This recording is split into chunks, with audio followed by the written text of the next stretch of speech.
We spend hours trapped in highly engineered loops of consumption, endlessly swiping and scrolling against our own intentions.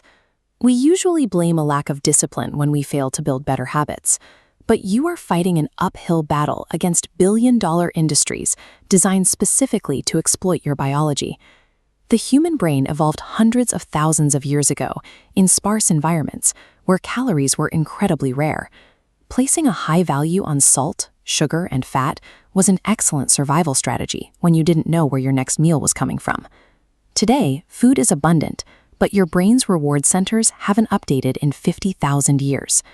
Food scientists spend millions engineering the exact bliss point of crunch, salt, and fat to keep that ancient circuitry firing, making processed food mathematically difficult to resist.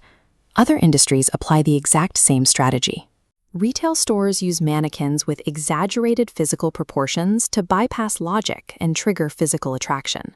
Social media algorithms deliver rapid-fire praise at a volume nature could never replicate. We live in a reality filled with hyper-concentrated stimuli.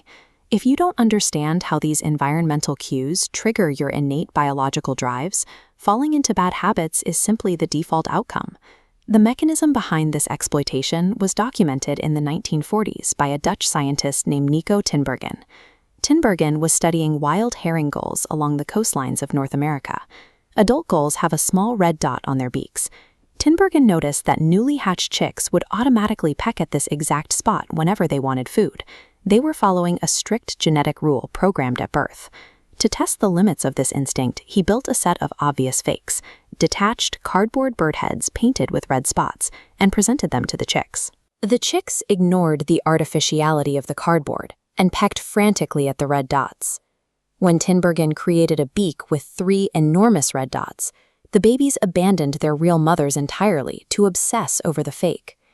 This schematic illustrates what scientists call a supernormal stimulus. It is a heightened, artificial version of reality that elicits a much stronger biological response than the natural cue ever could.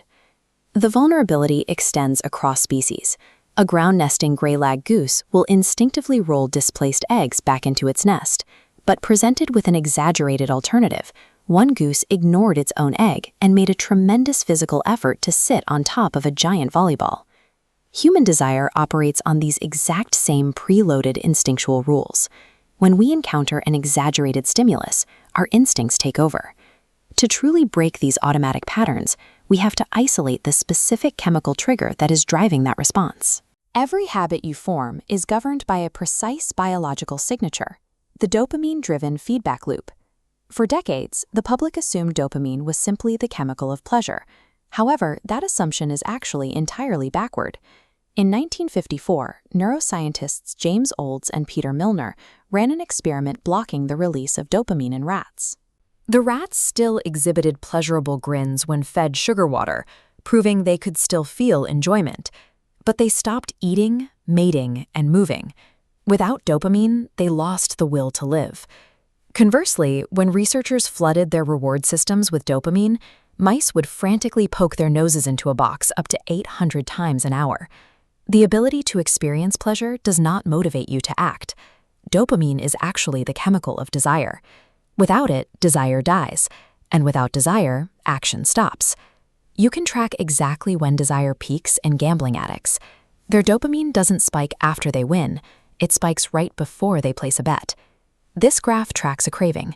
Dopamine rises immediately upon recognizing a cue, driving motivation well before the behavior happens. It's the anticipation of a reward, not the fulfillment, that compels us. Once attained, the craving drops. The graph morphs to show how the brain allocates neural circuitry. A full 100% of the nucleus accumbens activates during the wanting phase, while a mere 10% is reserved for the liking phase. This massive biological asymmetry explains why daydreaming about an upcoming vacation often feels significantly better than actually being on the trip. Desire is the sole engine of behavior. If you want to build a new habit, the expectation of the reward must be highly attractive. Knowing this biology gives us a practical advantage.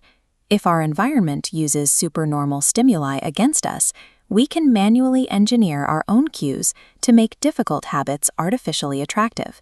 Take Ronan Byrne, an engineering student in Ireland. He knew he needed to exercise, so he wired his stationary bike to his laptop, writing a program that would only play Netflix shows if you pedaled fast enough. If he slowed down, the screen paused.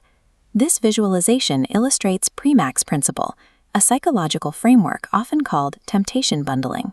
It simply couples an action you want to do with an action you need to do. By locking a difficult necessity to a highly engineered modern temptation, you stop relying on raw discipline and create a closed-loop system of guaranteed motivation.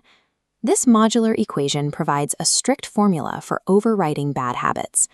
After an existing habit, you perform the habit you need. Then, after the habit you need, you get the habit you want. If you want to check social media but need to exercise, the rule becomes, after pulling out your phone, do 10 burpees.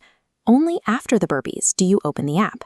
If you need to make sales calls but want to watch sports, after you return from lunch, call 3 potential clients. Then you can check ESPN. In a world saturated with concentrated, hyper-palatable stimuli, a structured system is your most effective defense against distraction. By deliberately engineering your own behavioral loops, you remove willpower from the equation entirely. You take the very biological quirks that trap us and turn them into your ultimate engine for action.